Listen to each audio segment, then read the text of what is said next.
Okay, this is the demonstration of calculating errors from regressions in Excel.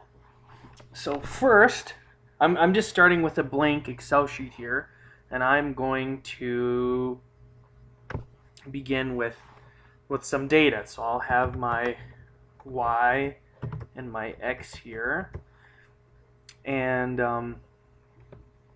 then I'm going to fill in some data. So let's get some numbers, and then here for an X.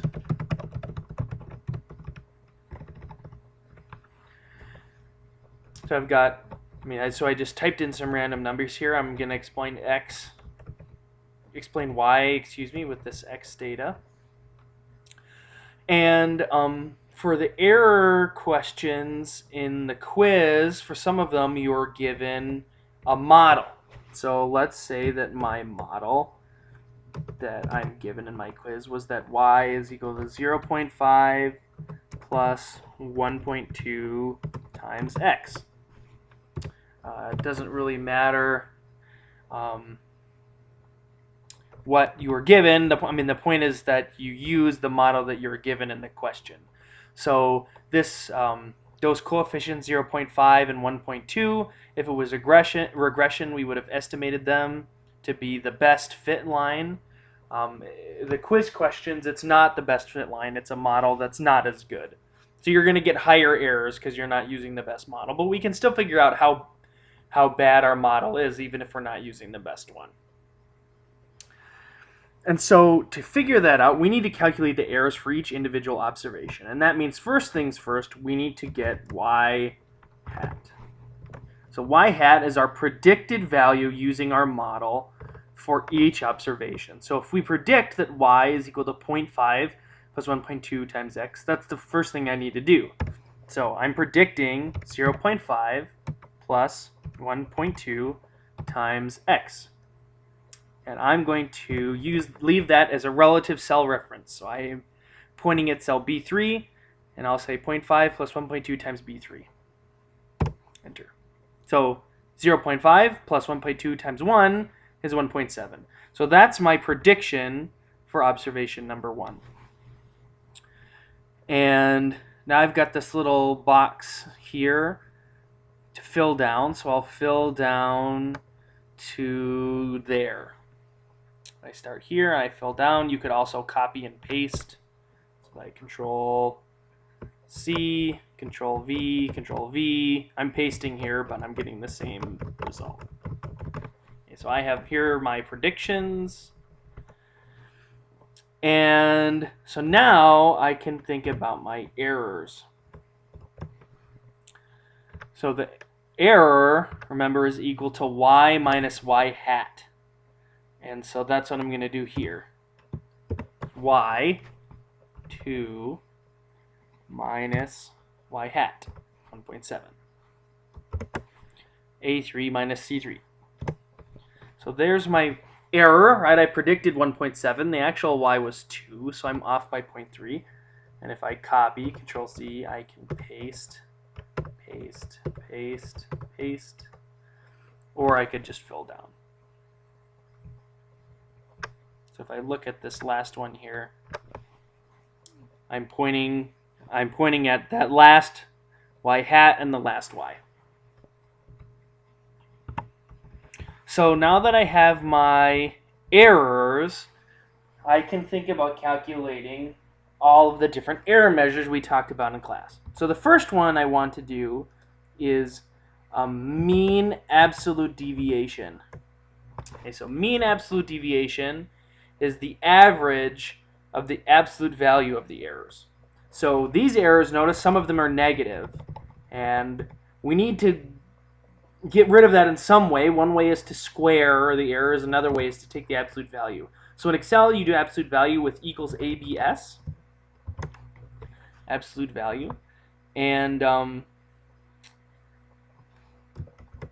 there. So that isn't going to do much because 0.3 is already positive, but it will for 4.7. So I'm pasting, Control V, or you could fill down, And I've got now all of these absolute values here. So now in this last cell, we are after the mean absolute deviation, and that means the average of these values, the average of the absolute errors. So I'm going to type equals average. That's how Excel calculates averages. I push the up arrow, I hold down shift, and then I select all of this data by pushing up. You can also draw a box with your mouse. Close the parenthesis and hit enter. So there it is. The mean absolute deviation for this model here is 4.86. So now let's calculate the mean square error. So mean square error is the average of the error squared. So I'm going to first square the error. So I'll take the error, square it. So in Excel that's caret 2, and then fill down. So there's my errors. Now notice, this is a big error, but this is a really big error in the squared errors. And so big mistakes matter more for square error than it does for absolute error. When you do regression, you're minimizing this, the mean square error. So now I'm going to take the average, like I did before, holding down shift and pushing up, and I get 95. Right, so how do I interpret this? That means that my model is on the average off by about 5, or my model is off, the average square of the error is about 96. Another interesting error is the mean absolute percent error. So for mean absolute percent error, you take the absolute error and you divide by y. If you have negative y's, you want to make sure this is positive. So I'm going to put an absolute value in here, but it won't matter for us because all of our y's are positive. So what does that mean? Well, you can think about this as saying, well, here we were off by 15%, here we are off by 156%. And you can kind of see how that works, right? It should be 3. I predicted 7.7, so we were more than double what we should have been, and that's why we got up so high here. But this was pretty close. This was off by a lot. And now our really big error here, that was off by, what would that be? 2,900%. So big error. But anyway, these are similar to absolute deviation square errors, but now it's in percentage terms. So I can do an average here. And there it is. So the average error is 341%.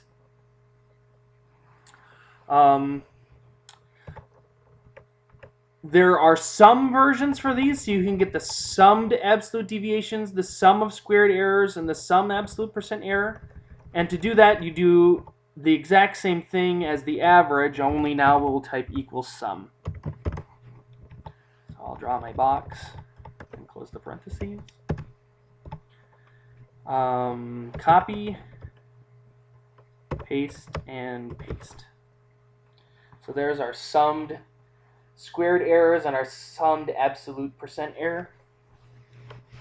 If I was trying to calculate these quantities for a regression instead of from a model that was given to me, I would perform this exact same procedure, but instead of using errors that I calculate myself, I would use the residuals line from a regression. So just to show you what that would look like, if I run this regression, I'll go to data, regression,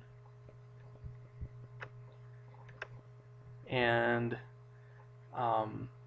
my y is here, my x is here. Click OK. So now I have my regression. Note that x is not a good predictor of y, so our model is not very good. But I have my residual output here. So here's my residuals,